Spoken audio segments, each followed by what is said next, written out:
기업 활동을 하다 보면 다양한 분쟁 상황에 직면하게 됩니다. 이러한 분쟁은 종종 법적 절차로 이어지며 이 과정에서 기업 법무 담당자분의 역할은 매우 중요한데요. 이번 강의에서는 화우 기업 송무그룹의 최영관 변호사님과 함께 기업 소송의 개요와 또 전략적 대응 방안을 폭넓게 알아보도록 하겠습니다. 네, 분쟁이 발생하기 전후로 기업 법무 담당자로서 가장 먼저 검토해야 하는 사항이 있다면 어떤 것들이 있을까요? 네, 저희는 물론 법을 하는 사람들이긴 합니다만 사실관계에 대한 확인이 가장 중요하다고 생각을 합니다. 사실관계의 경우는 물론 옛날에 있던 과거에 일어났던 일이라도 사실은 확정되어 있는 게 맞습니다만 우리가 기억이 다르고 모든 것들이 다르듯이 사실관계도 과거의 것을 확인할 때는 서로 다르게 기억을 하는 경우도 있고 또 다른 사실관계가 있으면 그것을 통해서 이루어지는 법적 효과가 달라질 수 있기 때문에 알지 못하고 있는 과거의 사실 정확히 확인해가지고 그거에 따라서 법리적으로 구성해보는 절차가 제일 먼저 필요하다고 생각을 합니다. 그러면 그와 같은 절차들이 이루어지고 나면 우리가 소를 할 때 어떠한 쟁점을 가지고 어떻게 소송 전략을 가지고 소송을 이끌어 나갈지 전략적으로 확인하는 절차에까지 들어갈 수 있기 때문입니다. 네, 그 다음 단계에서 소송에 대비하기 위해서는 어떠한 사항들을 준비하면 될까요? 이와 같이 사실관계를 구성하고 우리가 소송적으로 어떠한 쟁점으로 풀어갈 것인가를 검토를 하게 되면 우리가 불리한 부분, 상대방이 유리한 부분 이런 것들을 확인할 수 있고 그에 따라서 소송이 대비할 수가 있습니다. 근데 이제 소송에 대비한다고 하는 게 우리가 어떻게 하면 꼭 이길 것이냐 라고 하는 관점으로 생각하시기 쉬운데 사실 우리가 질 수 있다는 관점에서도 검토할 필요가 있고요. 우리로서는 무익한 소송을 진행을 하게 되면 사실 시간도 들여야 되고 돈도 들여야 되고 많은 것들의 손해가 날 수 있습니다. 즉 우리가 소송을 과연 필요로 하는 것이냐, 그 필요로 한다면 이길 수 있는 것이냐, 우리의 사실관계가 알고 있던 사실로 하면 질 수 있으면 소송을 하지 말아야 되는 이유도 검토해 볼 수가 있겠죠. 즉 소송을 하기 위해서는 우리가 유리한 것, 우리가 불리한 것들을 파악하고 그거를 정리해가지고 나아가는 것이 필요하다고 생각을 합니다. 그럼 1심 민사소송에서는 어떤 점들을 좀 주의하면 될까요? 실제 소송을 이제 진행을 하면 결국 소장을 낸다는 취지인데 물론 우리 회사가 피고로서 한다면 소장을 받게 된다는 취지겠지만 소를 제기하는 입장에서는 우리가 어떠한 형태로 소송을 하는 것이 가장 유리할 것인가에 대한 판단이 필요합니다. 소송의 시간적인 면도 중요하기 때문에 어느 법원에 가장 먼저 제기를 할 것인지도 검토가 필요하고 우리가 알고 있는 사실들은 법원에 현출하기 위해서 어떠한 증거 신청들을 언제 할 것인지 이런 것들에 대한 검토가 필요하고 그에 맞춰서 소송을 진행하는 것이 가장 중요하다고 생각을 합니다.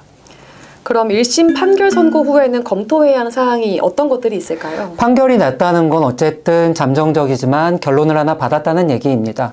결론을 받았으면 그 결론에 따른 어떤 조치를 취할 것인가인데 원고 입장에서는 예를 들어서 돈을 지급받는 판결이라면 빨리 돈을 받는 것이 좋은지 아니면 돈을 안 받더라도 소송에서 부과되는 이자가 꽤 높은 이율이기 때문에 저희가 천천히 받는 것도 고려해 볼 수 있고요.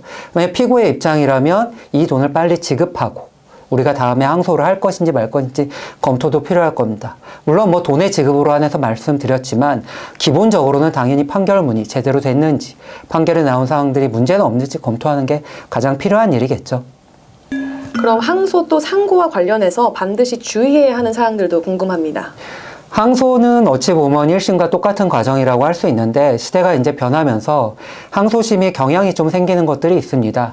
예전에는 1심에서 했던 증거들도 항소심에서 증거 신청하는데 크게 무리가 없었습니다만 요즘은 항소심에서 1심에서 했던 증거 신청들에 대해서는 받아들이지 않는 경향이 생겼기 때문에 우리가 1심에서 했던 증거를 다시 할 것인지 아니면 새로운 증거를 신청할 건지를 항소심에서 잘 검토할 필요가 있고요. 이를 바탕으로 해서 항소심에서 어떠한 증거를 신청할 것인지를 잘 결정하는 게 중요합니다. 상고심 같은 경우는 무엇보다도 시간의 문제입니다. 항소심과 달리 아시는 바와 같이 법률심이기 때문에 법률심에서 다툴 것들을 정리하는 것도 중요하지만 1심, 2심을 했던 그 기간을 정말 짧은 기간 내에 상고 이유서를 준비해야 되기 때문에 서둘러서 준비하는 것이 가장 중요한 일이라고 생각을 합니다. 네, 이번에는 보전소송에 대해서 알아볼 텐데요. 먼저 보전소송이란 무엇인가요? 우리가 소를 제기해서 이겼습니다. 근데 이기기만 하면 되나요? 우리가 돈을 받아야 되는데 돈을 못 받는 경우가 생기면 안 되잖아요.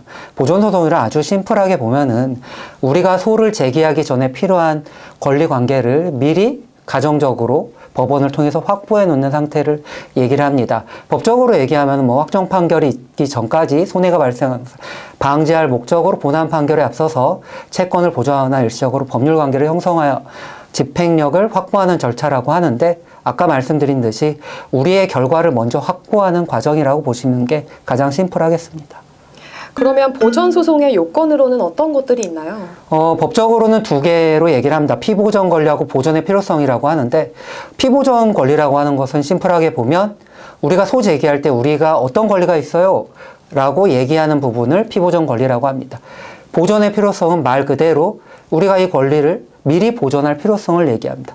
그 두 가지를 심사해서 결정을 하는 것이 보전 절차입니다. 이 외에도 기업의 법무 담당자분들이 실무상 유의하셔야 할 사항들이 있을까요? 저는 전체적으로 모든 것들이 다 사실 중요합니다만 시간이 제일 중요하다고 생각합니다. 우리가 뭐 타이밍이란 얘기 하잖아요. 어떤 타이밍에 어떤 것을 하는가 가장 중요하겠죠. 즉 우리가 알고 있는 소송을 느려지면 또 못할 수도 있고, 너무 빠르면 또 우리가 모를 수도 있기 때문에 어떠한 때 어떠한 청구를 하는지가 가장 중요한 일이라고 생각합니다. 뭐 예를 들어서 불변기한 같은 경우도 너무 중요하죠. 즉 소송은 일종의, 저희가 생물이란 말들을 합니다. 소송이 자라나는 생물과 같다고, 언제 어떻게 변할지 모른다고 하는 것은 우리가 필요한 소송에 의해서 절차에 있어서 시간적으로 잘 지킬 것들을 잘 지키고, 필요한 신청을 언제 하고, 그것들을 확보하는 절차를 언제 할 것인지가 되게 중요하다고 생각합니다. 그냥 한 가지 예를 들면 소송비용 담보 제공이라는 신청이 하나 있습니다.